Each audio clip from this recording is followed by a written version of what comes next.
राहुल गांधी ने ज्ञानेश कुमार को धरने का पकड़ने का पूरा इंतजाम करवा दिया। मोदी जी के चेले को जिस आईपीएस ऑफिसर ने जेल भेजा था, उसी आईपीएस ऑफिसर के नेतृत्व में अब एक एसआईटी का गठन हो गया है। और मजे की बात यह कि इस एसआईटी में, इस कमेटी में साइबर क्राइम के एक्सपर्ट भी होंगे। और सबसे ज्यादा जो परेशानी की बात है आज की तारीख में वोट चोरों के गैंग के लिए, वो ये कि ये एसआईटी है, सीआईडी नहीं। सीआईडी बार बार मांग करती रही चुनाव आयोग से कि हमें डेटा दे दो, वो देने को तैयार नहीं थी।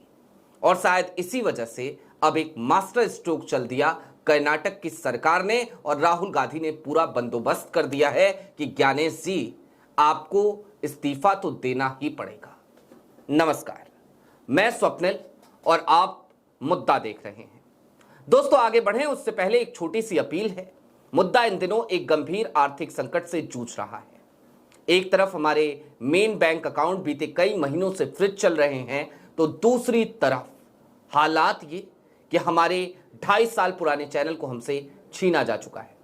ऐसे में यदि आप सक्षम हो और यदि आप चाहें तो छोटी छोटी मदद मुद्दा की जरूर कीजिएगा, उस वक्त पे जब मुद्दा को डे टू डे ऑपरेशंस में कई तरीके की आर्थिक संकटों का सामना करना पड़ता है।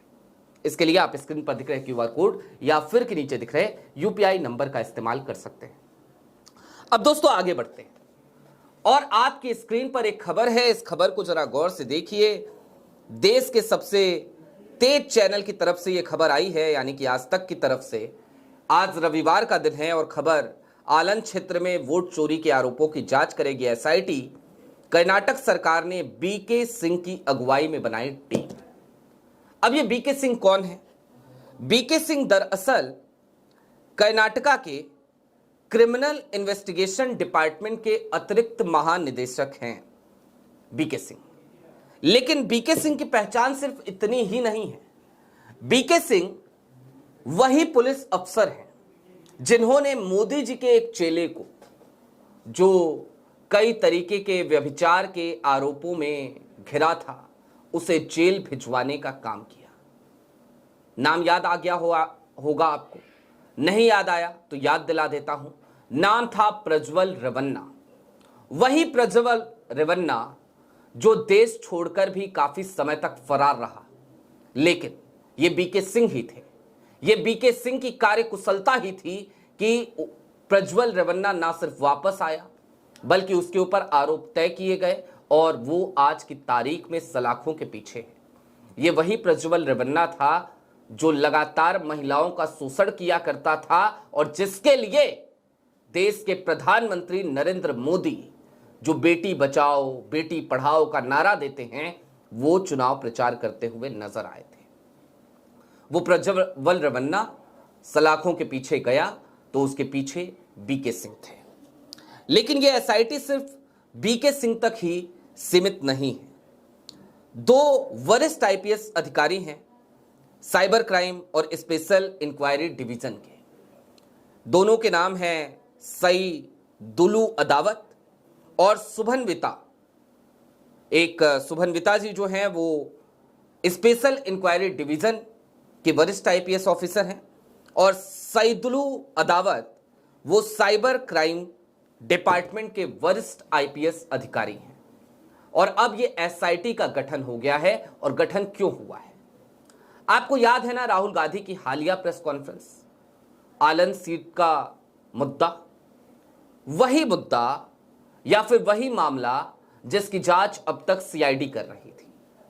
सीआईडी बार बार चुनाव आयोग से कहती, जरा हमें डिवाइस डेस्टिनेशन पोर्ट दे दो, जरा हमें ओटीपी ट्रेल्स बता दो, जरा हमें डेस्टिनेशन आईपी दे दो।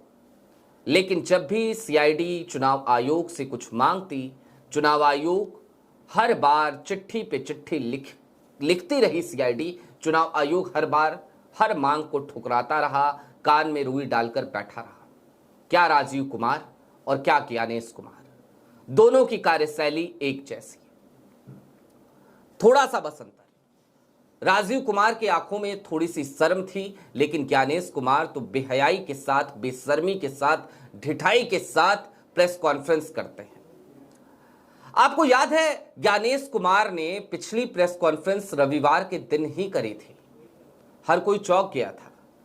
रविवार का यह वही दिन था जिस दिन वोट अधिकार यात्रा वो शुरू हो रही थी, और उसी दिन चुनाव आयोग के कर्ता धर्ता देश के माननीय मुख्य चुनाव आयुक्त ज्ञानेश कुमार टीवी पर अवतरित होते हैं, प्रेस कॉन्फ्रेंस करते हैं, लेकिन चुनाव आयोग पर लग रहे किसी भी आरोप पर जवाब नहीं देते, कोई सीधी बात नहीं करते, लच्छेदार भाषा में बात करते नजर आते हैं और चेहरे पे एक गुस्सा भी दिखता है, उनके एक खीज दिखती है। देश सीधे तौर पर यह देख पाता है कि देश का मुख्य चुनाव आयुक्त जो सबूत सामने आए हैं उसके बाद किस तरीके से चिढ़ा हुआ है। आज भी रविवार का दिन है और आज रविवार के दिन यह खबर आई कि भाई ठीक है, आपने रविवार को प्रेस कॉन्फ्रेंस करी थी, आज आप छुट्टियां मना रहे हो, तो चलिए आपको छुट्टी मनाने नहीं देंगे, आपको एंजॉय नहीं करने देंगे साहब। आप अब उस पुलिस अधिकारी के जांच के दायरे में हैं जो पुलिस अधिकारी पहले भी मोदी जी के चेले को जेल भेज चुका है। दोस्तों, बात इतनी सामान्य भी नहीं है। दरअसल बीते कुछ दिनों में बहुत कुछ हो गया। राहुल गांधी की हालिया प्रेस कॉन्फ्रेंस के बाद एक नाम आया सामने, अंजनी मिश्रा का। और अंजनी मिश्रा साइबर कैफे चलाते हैं, साइबर कैफे चलाते हैं और उनका नंबर वो लीक हो गया क्योंकि वो मकान संख्या की जगह पर था। और उसके बाद से अंजनी मिश्रा पहले तो चिल्ला चिल्ला कर ये कहते रहे कि वो राहुल गांधी पर एफआईआर करेंगे, लेकिन जैसे ही मैंने द न्यूज लॉन्चर पर ये पोल खोली कि भाई ये मोदी भक्त हैं और ये एक ऐसे व्यक्ति हैं जो खुद एसआईआर की पैरवी कर रहे थे और मकान संख्या 0 हो सकती है इस बात की पैरवी कर रहे थे, तो उसके बाद वो बैकफुट पर चले गए। कल की तारीख में मैंने आपको बताया था वो इस बात से मुकर चुके हैं कि वो एफआईआर नहीं कराएंगे और उन्होंने जो एक समन्वय पोर्टल है उस पर शिकायत दर्ज कराई है, उसमें भी राहुल गांधी का नाम नहीं लिखा है, नाम लिखने की भी हिम्मत नहीं जुटा पाए। अब ये जो एसआईटी है ये अंजनी मिश्रा को भी बुला सकती है। और कुल मिलाकर ये जो तमाम प्यादे हैं ना वोट चोरों वाले, चूंकि मदद ज्ञानेश कुमार नहीं कर रहे हैं, तो अब साइबर क्राइम डिपार्टमेंट के वरिष्ठ आईपीएस ऑफिसर इन सबकी जांच करेंगे और वो अब इस बात की तहकीकात करेंगे कि वो कॉल सेंटर कहां है, कहां से ऑपरेट हो रहा था जिसकी मदद से वोट चोरी की जा रही थी। तो कुल मिलाकर ज्ञानेश कुमार हो आज की तारीख के मुख्य चुनाव आयुक्त या फिर कि राजीव कुमार, दोनों की मुसीबतें अच्छी खासी बढ़ती हुई नजर आ रही हैं। और इसके पीछे सबसे बड़ी वजह एक ही है और वो वजह है कि आज की तारीख में एसआईटी का एक तरफ जहां गठन हो गया तो वहीं दूसरी तरफ राहुल गांधी लगातार अपनी टीम के जरिए और नई पड़ताल करने में लगे हुए हैं। कांग्रेस ने तो बाकायदा एक ईगल डिपार्टमेंट बनाया है जिसमें पवन खेरा हैं, अभिषेक मनु सिंघवी हैं, प्रोफेशनल कांग्रेस के चेयरमैन चक्रवर्ती साहब हैं और तमाम लोग हैं। और ये ईगल की टीम हर दिन उसके पास एक ही टास्क है कि चुनावी धांधलियों का पर्दाफाश किया जाए। अब एक तरफ कांग्रेस की ईगल टीम, ईगल डिपार्टमेंट, वो चुनावी धांधलियों का पर्दाफाश करने में लगा है, हर दिन नए सबूत तलाश रहा है, हर दिन नई नई चीजें निकाल रहा है, उसकी प्रेजेंटेशन तैयार कर रहा है। और दूसरी तरफ अब एसआईटी की टीम, उससे कमान सौंप दी गई बीके सिंह के नेतृत्व में कि चलो भैया जो चीजें सामने आ चुकी हैं, जो सबूत सामने आ चुके हैं, जरा इनकी जांच करो। हालांकि ज्ञानेश कुमार जेल नहीं भेजे जा सकते अभी, जब तक कि इस देश में मोदी जी की सरकार है। लेकिन क्या वोट चोरी पर इतना बड़ा जब खुलासा लगातार होता रहेगा और जब एसआईटी टीम अपनी रिपोर्ट पेश करेगी उसके बाद भी ज्ञानेश कुमार के पास बचने का कोई स्कोप रहेगा? क्या वो बच पाएंगे? ऐसा लगता तो नहीं है, क्योंकि ये बात तय मानिए कि एसआईटी की रिपोर्ट पुख्ता सबूतों के साथ आएगी। एक कॉन्स्टिट्यूशनल बॉडी होगी, एक इंस्टीट्यूट होगा और वो इस बात की तस्दीक करेगा कि वोट चोरों के सरगना कहां रहते हैं, वोट चोरी कहां से होती है और वोट चोरों की मदद कौन करता है, उन्हें बचाता कौन है, उन्हें छिपाता कौन है। और एसआईटी की यह रिपोर्ट निश्चित तौर पर चुनाव आयोग पर भी भारी पड़ेगी, ज्ञानेश कुमार साहब पर भी भारी पड़ेगी और मोदी जी और शाह साहब यानी कि गुजरात लॉबी की जोड़ी पर तो भारी पड़ेगी।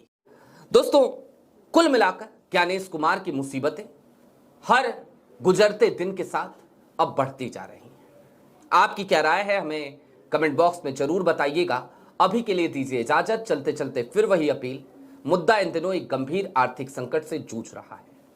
बैंक अकाउंट का फ्रीज होना, अपने ही पैसों को इस्तेमाल ना कर पाना, ये एक बड़ी समस्या है हमारे लिए। और साथ ही साथ ये वही वक्त है जब 2.5 साल पुराना चैनल भी हमसे छीना जा चुका है। हमारे पुराने दर्शक बेहतर जानते हैं पुराने मुद्दा चैनल के बारे में। लिहाजा यदि आप सक्षम हो, यदि आप चाहें तो छोटी छोटी मदद जरूर कीजिएगा और चैनल पे नए हो तो इस नए चैनल को भी सब्सक्राइब करते हुए जरूर जाइएगा। बहुत